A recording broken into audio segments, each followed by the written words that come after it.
নদিয়া জেলার করিমপুরের রায় পিকনিক গার্ডেনে অনুষ্ঠিত হল পুনর্মিলন উৎসব।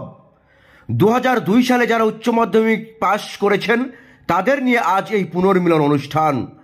পুরনো স্মৃতি ধরে রাখতে এবং মানবিক বন্ধনকে দৃঢ় করতে নদিয়া জেলার করিমপুর নিবাসী মানস বিশ্বাসের এই ভাবনা।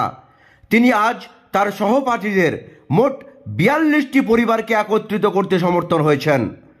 আজ এই পুনর্মিলন অনুষ্ঠানে তিনি সকলের জন্য একটি বনভোজনের আয়োজন করেন। এছাড়াও আজকের এই অনুষ্ঠানের স্মৃতি রক্ষার্থে তিনি সকলকে মেডেল এবং হাতে স্মারক তুলে দেন। মানসবাবু জানিয়েছেন, অনেক দিন ধরেই তার মাথায় এই ধরনের একটা অনুষ্ঠানের ভাবনা ছিল এবং ভবিষ্যতে বৃহত্তর আকারে তিনি পুনর্মিলন অনুষ্ঠানটি করতে চান, এমনই তিনার চিন্তা ভাবনা। পুরাতনীদের স্মৃতিচারণ এবং মধ্যাহ্ন ভোজনের মধ্যে দিয়ে আজকের এই অনুষ্ঠান জনমানসে বিশেষ প্রভাব বিস্তার করেছে। কারণ বহুদিন পর বন্ধু বান্ধবদের মধ্যে একটা দেখাশোনা, কর্মক্ষেত্রে কেউ অনেক দূরে, কারোর সঙ্গে বা দেখা খুব কমই হয়।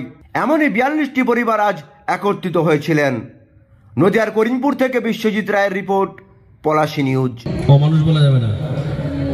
এবং তাদের পরিবার, তাদের প্রত্যেককে প্রথমে শুভেচ্ছা জানাচ্ছি যে আমাদের এই অনুষ্ঠানে আমি প্রত্যেককে পার্সোনালি ফোন করেছিলাম।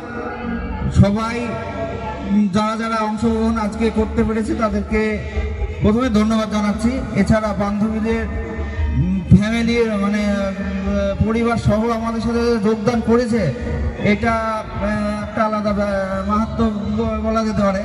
এছাড়া আমরা গত বছর, প্রথমে বিষয়টা বলি, গত বছর আমরা কাছাড়ি পাড়ায় মাধ্যমিক Y2K নামে প্রথম পিকনিকের অনুষ্ঠান করেছিলাম। সেটা ছিল আমাদের মাধ্যমিক 2000 ব্যাচ। ওটা হয়েছিল কাছাড়ি পাড়ায় হয়েছিল। আমি প্রথম এই ইতিহাসটা একটু বলছি। আমি প্রথম বাবাইয়ের দোকানে একদিন বসলাম, বসে হঠাৎ করে মনে হলো যে একটা পিকনিক করলে কেমন হয়। তো আমাদের একটা বন্ধুদের গ্রুপ বানানো আছে, সেটা বন্ধু পলাশ প্রথম আমাকে বলেছিল। বন্ধুদের গ্রুপটা না বানালে হয়তো আজকের অনুষ্ঠানটা সম্ভবই হতো না। আপনাদের আজকের অনুষ্ঠান সম্পর্কে বলুন। নমস্কার, আমি মানস বিশ্বাস। আমাদের আজকে পুনর্মিলন উৎসব 2002 উচ্চ মাধ্যমিক ব্যাচ আমরা সাফল্যের সাথে করতে চলেছি এবং আমরা 42টা পরিবার একত্রিত হয়েছি বহুদিন পরে। তো খুব ভালো লাগছে, সবাই সাড়া দিয়েছে আমাদের ডাকে। এই উৎসব সেই কারণেই আমরা সাফল্যমণ্ডিত করছি আজকে এবং ভবিষ্যতে প্রতি বছরই আমরা করব, এটাই আমাদের আশা।